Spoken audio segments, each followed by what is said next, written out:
Magandang araw po mga ka-recap at welcome back po sa ating channel. Ngayon po ay ating ipagpapatuloy ang kwento ni Logan McClain. Matagumpay na nga na nabuksan nila Logan, Hamar, at Clayton ang dam. Ngayon naman, ang susunod na hakbang ay pagyamanin ang dating tigang na lupa ng kanilang teritoryo. At mukhang may hindi magandang binabalak si Logan kay Hamar. Biglang pinatawag na ni Logan ang lahat para makinig sa sasabihin niya. Nang tinipon ni Logan ang mga residente ng McClain, may dalawang bagay siyang ipinanggako sa mga manggagawa. Una ay kahit sino sa kanila, ay pwedeng pagyamanin ang lupa sa bagong kapatagan ng mga McClain. Pangalawa, makakatanggap sila ng karapatang sa pag-uupa katumbas ng kanilang trabaho. Ang mga buwis naman ay 30% lang. Ito ang ginawang paraan sa pag-anunsyo ni Logan para kahit ang mga administrador ng McClain ay hindi makakatutol. Kahit sila ay manghang-mangha pa rin sa nakikita. Pakiramdam ni Logan ay may natapos na naman siyang isang hakbang para sa kanilang pamilya. Makalipas ang 4 na linggo, ay nakumpleto na ni Hamar ang layout at ang modelo ng mga bahay para sa gagawing village.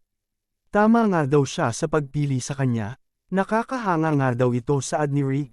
Hindi niya akalain na tatanggapin ni Hamar ang trabaho nang dumaan siya dito noong nakaraang mga linggo. Nagdalawang isip pa si Hamar sa una pero kapag nasimulan na niya ang trabaho ay napakagaling niya dito. Ang mga daan ay mayroong cruise na pattern. Ang mga bahay ay magkakasing laki at may agwat na katamtamang espasyo. May mga balon at palikuran bawat seksyon. At may mga imburnal para itapon ang mga dumi palabas ng village. Nilagay din ni Logan ang mga plano ng syudad na natatandaan niya sa nakaraang buhay niya.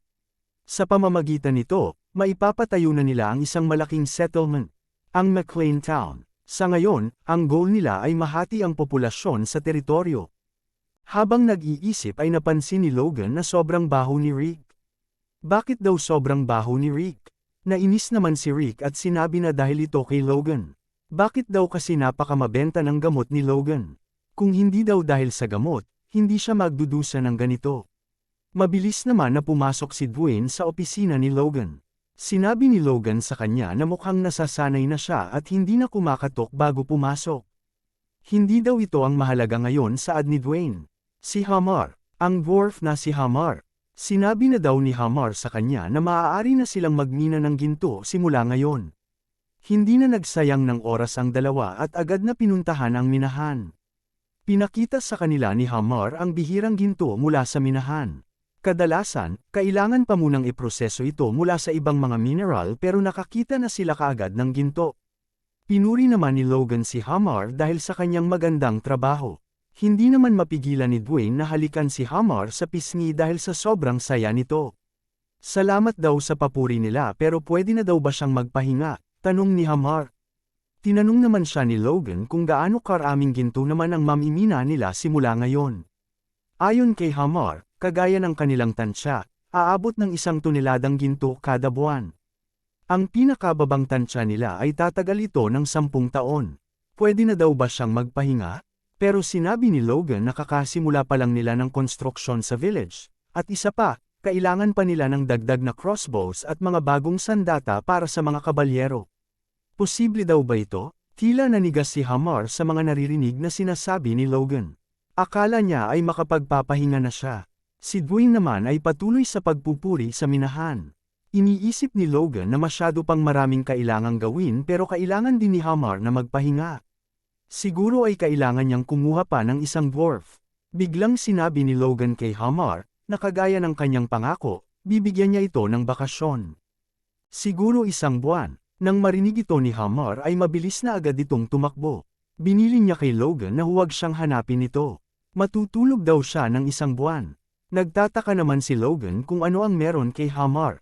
Na-awaken daw ba niya ang kanyang force? Napakabilis naman niya kahit maiikli ang kanyang mga BS. Bigla naman sumigaw si Dwayne na kinagulat ni Logan. Ano daw ang problema niya?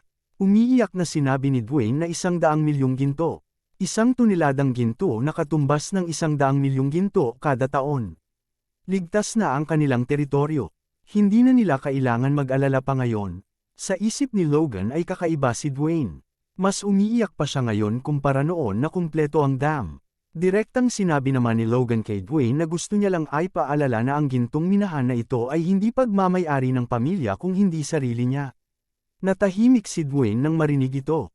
Pero dagdag ni Logan, magbibigay siya ng 30% sa pamilya bilang buwis. Biglang sinabi ni Dwayne na nagtitiwala siya na kaya ito panghawakan ni Logan. Kagaya ng dam na naging matagumpay din. Hindi pa daw nagkakamali si Logan sa kanyang mga desisyon kaya nagtitiwala siya sa gagawin niya. Nalito pa si Logan dahil hindi niya inaasahang tatanggapin agad ni Dwayne ang kanyang sinabi. Pinaalala ni Logan kay Dwayne na kailangan nilang panatilihing sekreto ang minahan na ito at hindi dapat magsalita ang ibang trabahador. Kapag kumalat ang balita, siguradong magdudulot ng gulo ang mga pamilyang Beffrose, Kalia, at ang mga Margraves. Sinabi naman ni Dwayne na siya na ang bahala dito. Mabuti naman kung ganoon saad ni Logan, pero sa isip niya ay naninibago siya sa asta ni Dwayne. Iniisip niya din kung magiging problema ba ang kanyang ama. Marami daw kasi siyang ginawa habang wala ang kanyang ama. Makalipas ang 1 linggo, pinuntahan ni Patrick ang ginawang ilog ni Logan. Tahimik niya itong pinagmasdan. Tahimik din siyang inoobserbahan ni Logan. At napagtanto ni Logan na ang kanyang ama, matapos ang mahabang pagsasanay, ay naging isang advanced knight na. Inaasahan na niya ito matapos niyang ibigay sa kanya ang Iron Blood Sword technique galing kay Duke Felix. Ang nakakahanga ay nagawa niya ang progresong ito sa loob lang ng 3 buwan kahit na 1 dekada si Patrick na nanatili sa pagiging high-ranked knight. Biglang nagsalita si Patrick at sinabi kay Logan na mukhang marami siyang ginawa habang wala siya.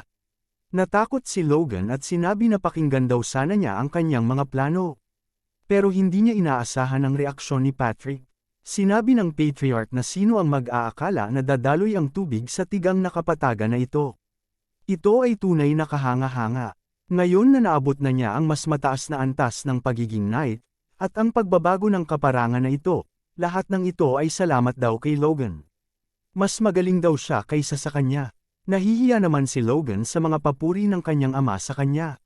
Sinabi niya na ito ay mga kasalukuyang katagumpayan niya lamang. Pero nakangiti na sinabi ni Patrick, lahat ng katagumpayang ito sa loob ng 3 buwan ay mas malaki ang impluwensya kaysa 30 taon niyang pamumuno. Pinagpala daw siya dahil may anak siyang katulad ni Logan. Maraming salamat. Kinagagalak naman ni Logan lahat ng sinabi ng kanyang ama pero nagbago ang reaksyon niya nang sinabi ni Patrick na pwede na niyang ipagkatiwala ang pamumuno sa kanilang teritoryo sa kanya. Mag-focus daw siya sa pagsasanay sa kanilang mga kabalyero. Parang tinamaan si Logan nagkidlat nang marinig ito. Wala daw siyang planong maging patriarch at pamunuan ng kanilang teritoryo. Tinanong naman siya ni Patrick kung alam daw ba ni Logan kung ano ang kanyang napagtanto habang nagsasanay. Ito ay tumanda na siya. Kahit na nakuha niyang maintindihan ang basic ng Iron Blood Sword technique, hindi niya pa rin ma-master ang secret technique. Kung natutunan niya daw ito noong mas bata pa siya, noong kaka-awaken lang ng kanyang force, baka posible niya pa itong ma-master. Pero sa kasalukuyang force na taglay niya kung saan nabuo na ang sarili nitong daloy sa mga nakalipas na taon, imposible nang makabuo siya ng core. Kaya ngayon ay ito na ang panahon ni Logan at Ron Ian at hindi ang kanyang sarili. Pero salamat pa rin daw kay Logan at nabasag niya ang tila pader na pumipigil sa kanya para maging mas malakas. Kaya ngayon ay gusto niya ng umatras at maging gabay na nagbubukas ng daan para kay Logan at Ron Ian.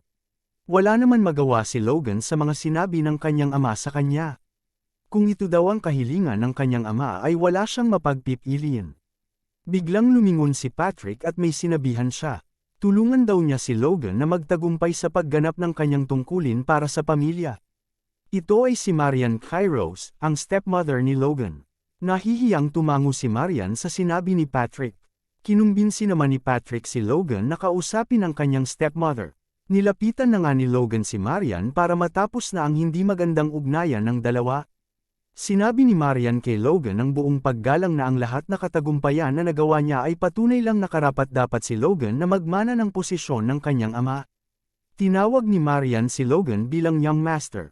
Dagdag pa ni Marian, hiling niya lang ang kabutihan para kay Ron Ian kaya nagawa niyang kalabanin si Logan noon. Humingi naman ng paumanhin si Logan pero sinabi ni Marian na siya dapat ang humingi ng tawad sa kanya. Sana daw ay mapatawad ni Young Master Logan ang kanyang pagkakitid ng utak. Hinahangad niya na maging maintindihin si Logan sa mga nagawa niya. Narinig din daw ni Marian na tinuturuan ni Logan si Ronya ng swordsmanship. Totoo daw ito saad ni Logan, siguro dahil isang prodigy si Ronyan kaya nakabuo kaagad siya ng force. Ayon kay Marian ay mag-iisang taon na nang huli niyang makita na masaya si Ronyan. Sana daw ay ipagpatuloy ni Logan ang pag-aalaga kay Ronyan ngayon at sa hinaharap pa. Nagpaalam nang umalis si Marian kay Logan pero biglang sinabi ni Logan sa kanya na ang mga magulang ay hindi dapat gumagamit ng honorifics sa kanilang mga anak. Sana daw ay komportableng kausapin pa rin siya nito kagaya ng dati. Tinawag niya si Marian na ina. Tumulo ang luha ng kanyang stepmother nang marinig ito. Ngumiti naman si Patrick kay Logan, tanda na masaya ito sa pag-aayos ng dalawa. Bumalik ang mag-asawa sa mansyon nang may magaan na loob sa kanilang mga dibdib. Abangan po natin mga ka-recap ang mga susunod pa na mga mangyayari sa kwento ni Logan sa susunod na kabanata. Maraming salamat po sa panunood at sana po ay nagustuhan ninyo. Please like our videos po and also subscribe to our channel. See you soon. Bye!